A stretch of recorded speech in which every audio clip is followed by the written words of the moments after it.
Jai Hind and welcome back to biology class.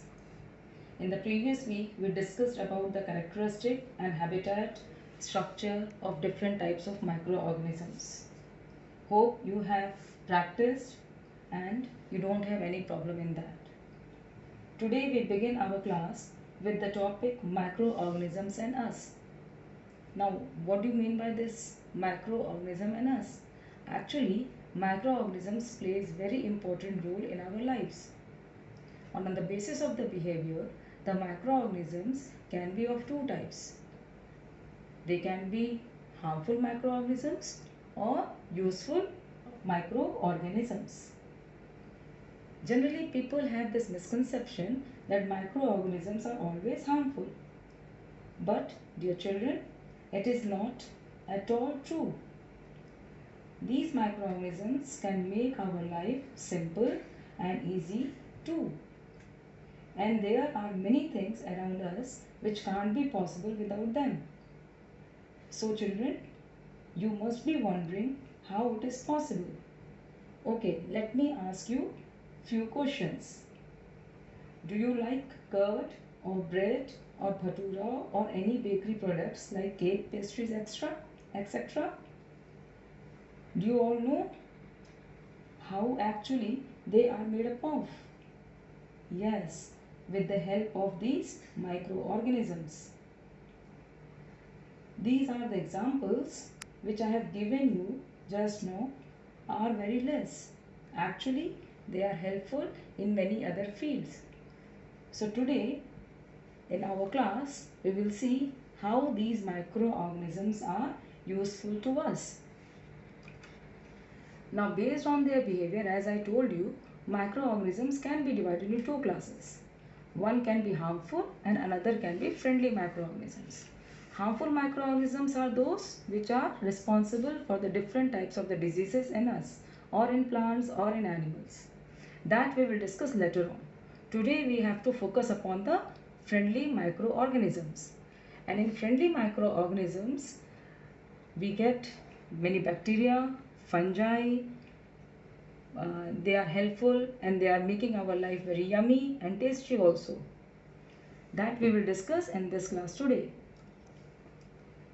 Friendly microorganisms, actually they are helpful in the preparation of curd and bread, etc., in the preparation of the alcohol, by decomposing harmful waste into useful and harmless substances, in preparation of certain medicines, by improving soil fertility.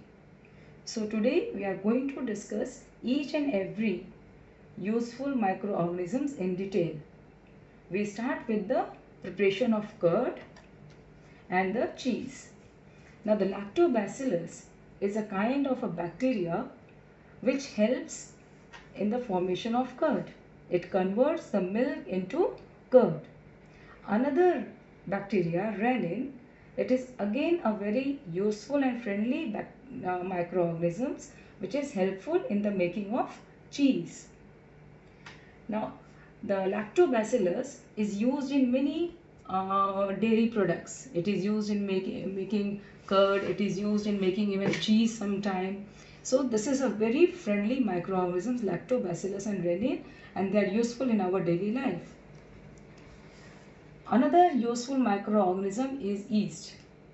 Now, as I told you before, the food like bhatura, bread, pastry, dhokla, idli, dosa, all these yummy foods can be possible with the help of the yeast only. Now, this is a story given on the screen that how to make the dough of bhatura, and in future if you see your mother making the dough of bhatura, please just observe it, what happens to it. Actually, in the making of bhatura dough, what we have to do, we have to take a dough and in that we have to add little bit oil, sugar and the yeast and then knead it well. And then we have to keep this dough for an hour or 1 or 2 hours.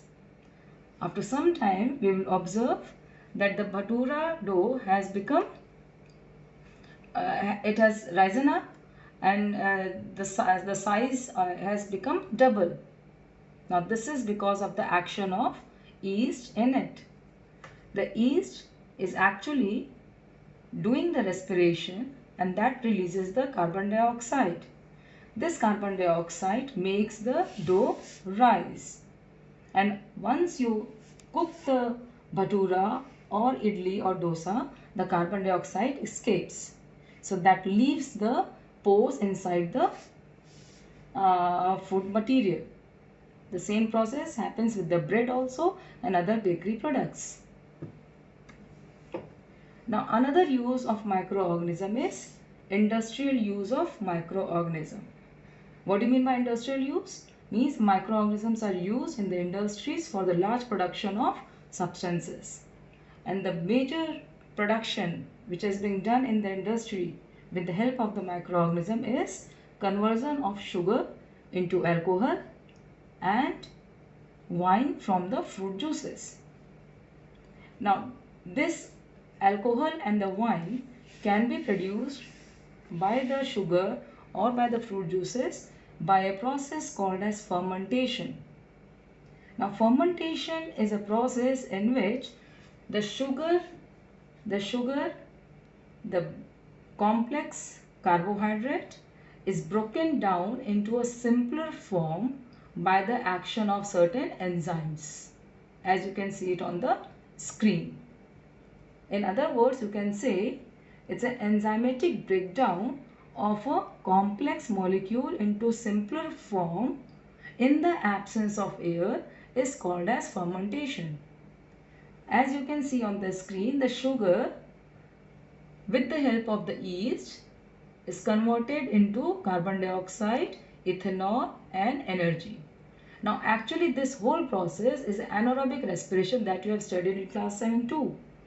This anaerobic respiration is done by the yeast, which results in the formation of ethanol, carbon dioxide and energy.